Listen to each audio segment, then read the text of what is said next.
how did it come about? What made you decide to create one? Well, it happened in a weird way, as many things in my life go. I wanted to be a writer since I was 6 years old. And when I was in my mid 20s, I started writing what eventually became my debut novel. I was working full time in finance at the time, and I was writing the book on the side. And my goal was if I could just make this, like a lucrative side job, I would feel content. I'd be happy. And while I was doing that, I also had a blog going on where I was, sharing my, writing experience like a lot of writers do. And I was also offering critiques because I had been writing at that point for decades. And so, I had a lot of insight to give. And while I was blogging and doing those critiques, a lot of people would tell me, you should create a YouTube channel because you got that wit, you have that way of delivering the advice, you'd be really good at it. And I was like, absolutely no way. there's no way that you will get this face on the internet. Like most writers, I'm an introvert. There's absolutely nothing about it that appealed to me. So people have been telling me that, and I just laughed in their face and was like, no, hard pass. Fast forward toward the end of me putting together that debut novel, toward the end, not the end.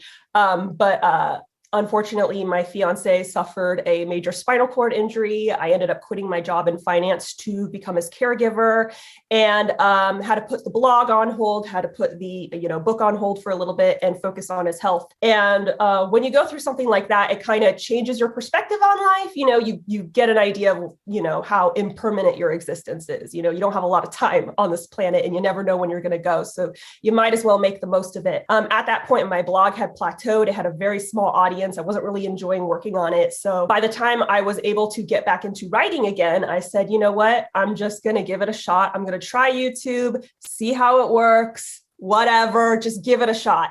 My goal was 100 subscribers. And then it took like 6 months to get there. And once I got 100 subscribers, I was like, okay, I'm going to be really daring and, really racy and go for 1,000 subscribers. And if I hit that, my dreams will have come true and that'll be amazing. And fast forward to now, I have 260,000 subscribers. Basically, I got to a point in my channel where, I only had 100 subscribers. Not a lot of people were watching.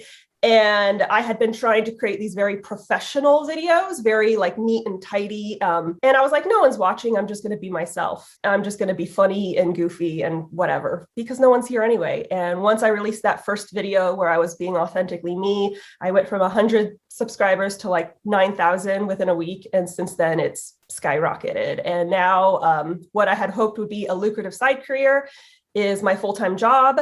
And I'm making triple the money that I made back when I worked in finance. So it's a very, very strange turn of events.